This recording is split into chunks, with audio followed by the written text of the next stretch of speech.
if I'm to tell you that they're able to get, maybe someone wants to ring chase with them on the veteran because all they can offer is minimums, assuming I'm just penciling in KCP to come back. If they try and sell us on Christian Brown being ready to take those minutes or Peyton Watson, I'm going to call bullshit. So I'm assuming he's going to come back. They'll only have minimums to offer, or they can look at moving number 28 before it's a salary in that sweet spot where it's not a future pick, but it's also not a salary, attach it to Zeke Naji, and they're able to get somebody that has to make the same amount or less. What is the biggest need for them? Like looking at, they need a few things, but what would be the one, if they could address one need, what would be your druthers there?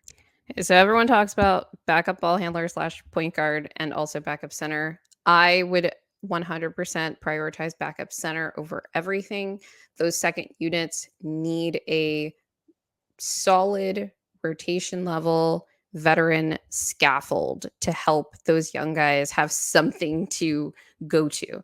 Zeke Naji has not been I will what the not Nuggets listen need anymore. It's been center. every season. They're talking about this is the Zeke. I will not listen to any more Year Zeke Zeke Naji. Naji hype coming from the Nuggets. My problem isn't that Zeke Naji can't like be the things that all the Zeke Naji stands maybe think that he can be, but it's not going to be on this team. It's not what this team needs. We need a backup center who can set screens and or be some kind of roll Rebounder, threat or maybe. lob threat. Um, the screen setting is so big because no one in our second unit can really create their own separation. We're not like good, isolation team, right? But also the rebounding. Those second units are really good at rim protection, but they can't grab a defensive rebound to save their lives. And part of that is because they are undersized. Zeke Naji is an undersized center, but also you had units where Peyton Watson is playing the 4. Um, and so if we had a more viable option there, it just raises the floor for those second units by a lot more. So that would be my answer in terms of like, this is what we need for the regular season. I do think that reasonable uh there's a reasonable argument for backup ball handler to be more important in terms of creating playoff versatility. But I actually think that making sure we can get to that point where the starters are just totally refreshed and all of that, like they could have made it through that Wolves series if they had been better at like not being completely gassed in the second half of the game where they were up 20. But they can't get through the regular season with they can't get there without a solid option off the bench to help spell Jokic that doesn't involve Aaron Gordon playing more minutes at Right. backup 5 in the regular season, because he and Jokic I think were the most just they had the biggest burden because of that throughout the regular season. And I think that that's the reason that they looked the most gassed throughout the playoffs. It wasn't just in the Wolves series either. Um, yeah, we gotta rest our big guys a little bit more. I would normally, my view would be that because you have Nikola Jokic, like I don't care as much about the backup 5, but this is not like a Joel Embiid situation where you can kind of pencil Jokic in for between 30 and 50 games of rest every single year. Right. So if you can have somebody who is capable, and especially because they don't have the resources to get stupid, where it's like, well, let's give up a first round pick for a backup center.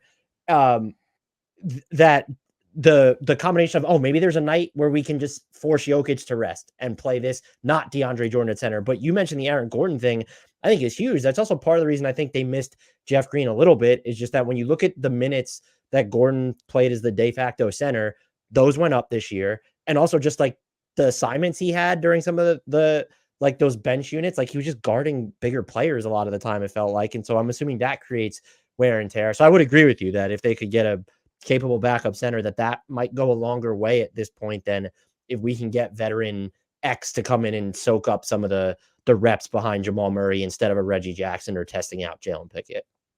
Yeah. And I think that, again, having just like a screen setter would help the offense of the other guys a lot more because they can't, I don't know, whatever, experiment with their games or have any confidence to like do something with the ball when they can't create any separation from their defenders because they're not isolation players. The guys that we draft, the guys that we sort of build, um, uh, use to build this team around Jokic.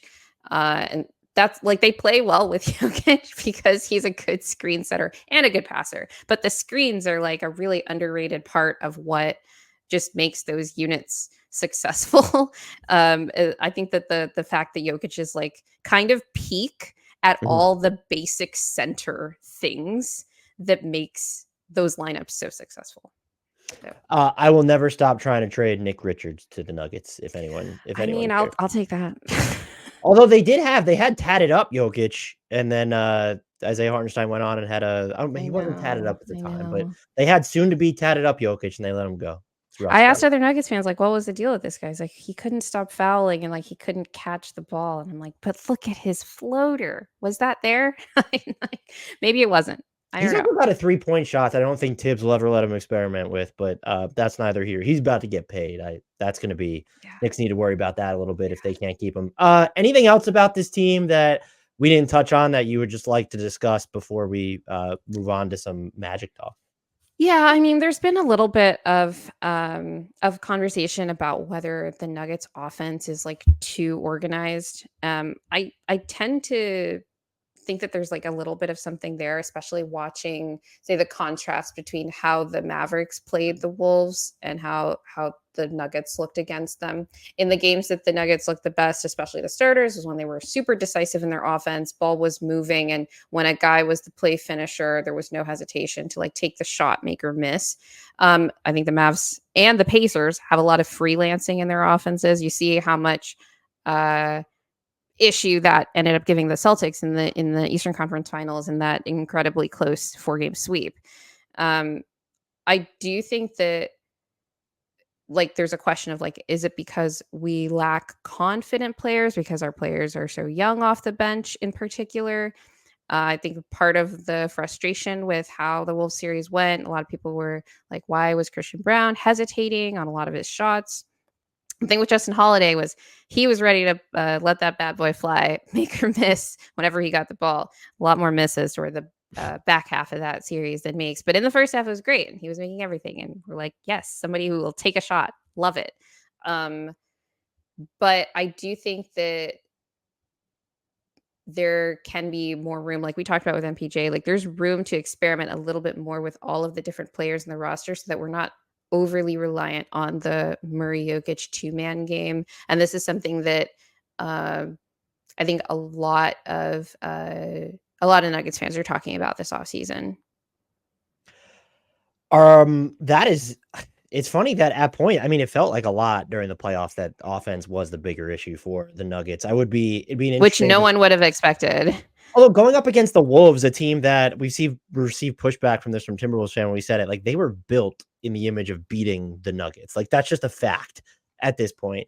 Yeah. But the Orlando Will Magic disagrees, by the way, but that they were built to beat the yeah. Nuggets. Yeah, Is it he because hates that narrative.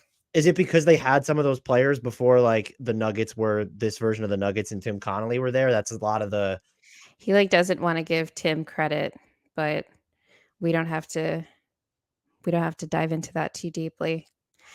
I just wanted to say that to annoy him. oh man. I will say, I can't remember who tweeted this, but for Tim Connolly to play, I'll phrase it this way as to not anger Will or anybody else, to play such a big role in building what became the championship core of the Nuggets and then building what turned out to be their kryptonite. Someone tweeted like using that exact phrasing. I found it hysterical.